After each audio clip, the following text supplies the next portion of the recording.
Assalamualaikum warahmatullahi wabarakatuh. Berjumpa kembali dengan saya Jajat Jatnika, calon guru penggerak Angkatan 9 dari SMP Negeri 2 Pasawahan, Kabupaten Purwakarta.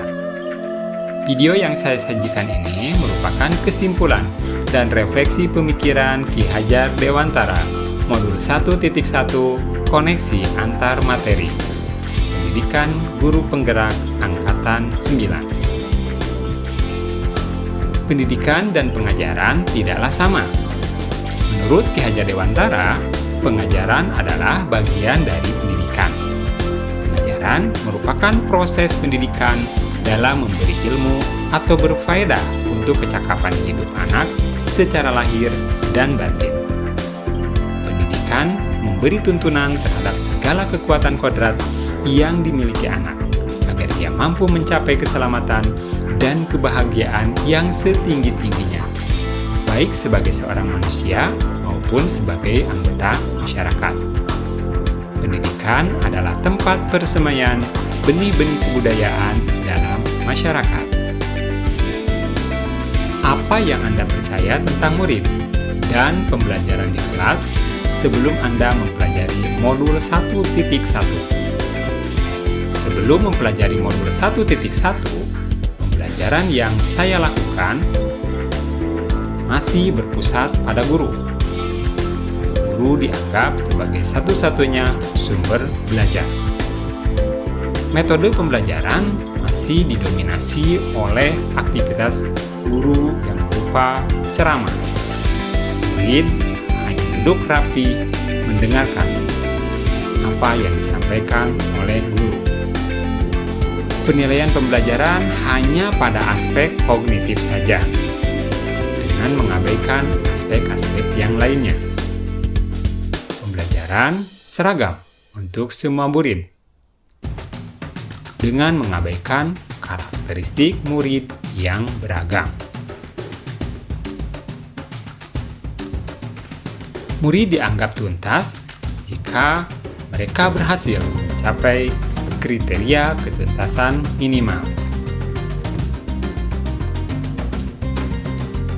Menyelesaikan penyampaian materi dianggap jauh lebih penting dengan mengabaikan pemahaman siswa terhadap materi. Murid merupakan objek pembelajar. Murid hanya sebagai penerima ilmu pengetahuan disampaikan oleh guru. Mencatat materi mutlak dilakukan oleh murid. Tidak mencatat berarti murid tidak belajar. Apa yang berubah dari pemikiran atau perilaku Anda setelah mempelajari modul ini?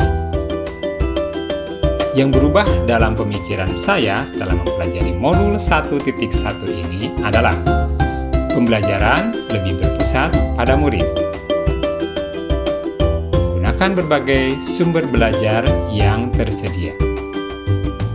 Kemudian materi esensial harus dipahami oleh murid.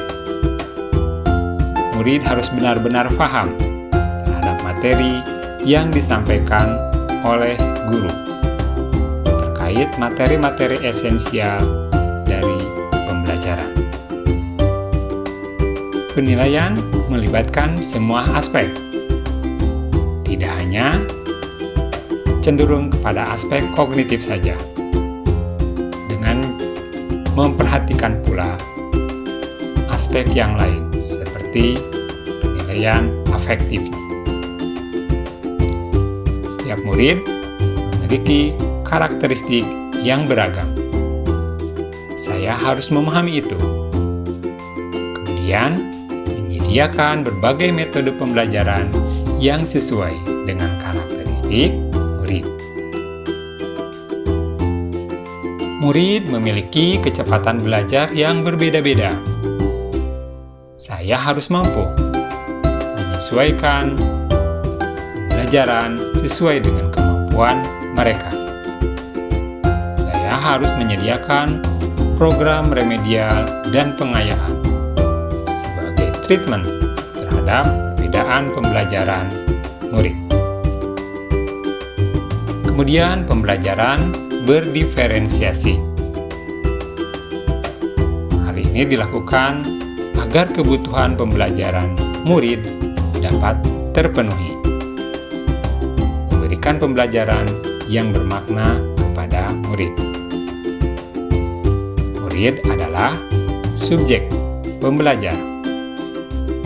Jadi, pembelajaran tidak lagi berpusat kepada guru. Guru sebagai fasilitator.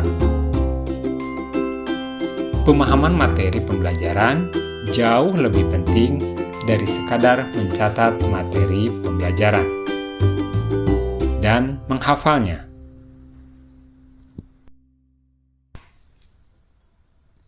Apa yang dapat segera Anda terapkan dengan lebih baik agar kelas Anda mencerminkan pemikiran Ki Hajar Dewantara? Satu hal yang ingin segera saya implementasikan di kelas terkait pemikiran Ki Hajar Dewantara adalah menyajikan pembelajaran yang menyenangkan, yang sesuai dengan karakteristik murid. Saya akan mengelompokkan murid sesuai dengan gaya belajar yang sama, yaitu kelompok belajar auditori, visual, dan kinestetis. Secara berkelompok, murid mempelajari materi sesuai gaya belajarnya. Dengan bantuan perangkat teknologi, media pembelajaran disajikan. Selain itu, menggunakan lingkungan sekitar sebagai salah satu sumber belajar. Penumbuhan budi pekerti dilakukan melalui pembiasaan-pembiasaan baik dan juga keteladanan. Sekian dan terima kasih. Assalamualaikum warahmatullahi wabarakatuh. Salam Guru Penggerak.